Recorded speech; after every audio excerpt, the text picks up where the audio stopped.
ایک مرتبہ حضرت علی رضی اللہ تعالیٰ عنہ کے پاس دو عورتوں کا مقدمہ آیا اور دونوں وہ آپس میں جھگڑ رہی تھی ایک لڑکے کے بارے میں، کہ ایک کہتی تھی کہ یہ میرا بیٹا ہے، دوسری کہتی تھی کہ یہ میرا بیٹا ہے۔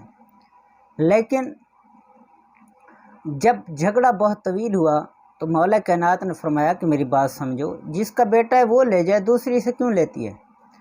تو دونوں یہی دعویٰ کرتی تھی کہ میرا بیٹا ہے، میرا بیٹا ہے۔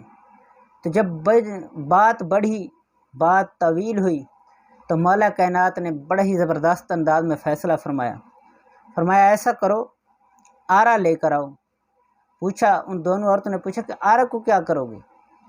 تو مولا کائنات نے آگے سے جواب دیا کہ میں اس بچے کو 2 ٹکڑے کروں گا، 2 ٹکڑے کرنے کے بعد ایک ٹکڑا آپ کو دوں گا، دوسرا ٹکڑا اسے دوں گا۔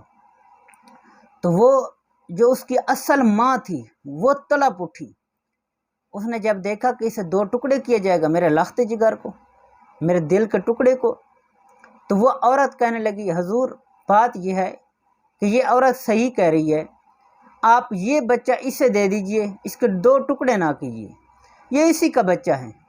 تو مولا کائنات علی مرتضیٰ شیر خدا کرم اللہ تعالی وجہ الکریم نے وہ لڑکا جس عورت نے یہ کہا تھا کہ اس کے 2 ٹکڑے نہ کیجیے بلکہ اسے دے دیجیے، یہ ٹھیک کہہ رہی ہے، تو مولا کائنات نے وہ لڑکا اسی عورت کو دے دیا۔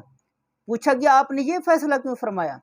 فرمایا کیونکہ یہ اس کی اصلی ماں تھی اور یہ دیکھ رہی تھی کہ میرے بیٹے کے 2 ٹکڑے کیے جائیں گے، تو اسے یہ گوارا نہیں ہوا کہ میرے بیٹے کے 2 ٹکڑے ہوں۔ خیر ہے اس کے پاس چلا جائے، لیکن میری آنکھوں کے سامنے اس کے 2 ٹکڑے تو نہ ہوں۔ تو دوسری عورت نے پھر اقرار کر لیا کہ واقعی یہ میرا بیٹا نہیں ہے۔ تو مولا کائنات رضی اللہ تعالیٰ عنہ کے بہت ہی زبردست فیصلے ہوا کرتے تھے، جو بھی جس سے کام حل نہیں ہوتا تھا، مسئلہ حل نہیں ہوتا تھا، وہ مولا کائنات کی بارگاہ میں آ جاتے، تو مولا کائنات ان کا مسئلہ تھوڑی ہی دیر کے اندر حل فرما دیتے۔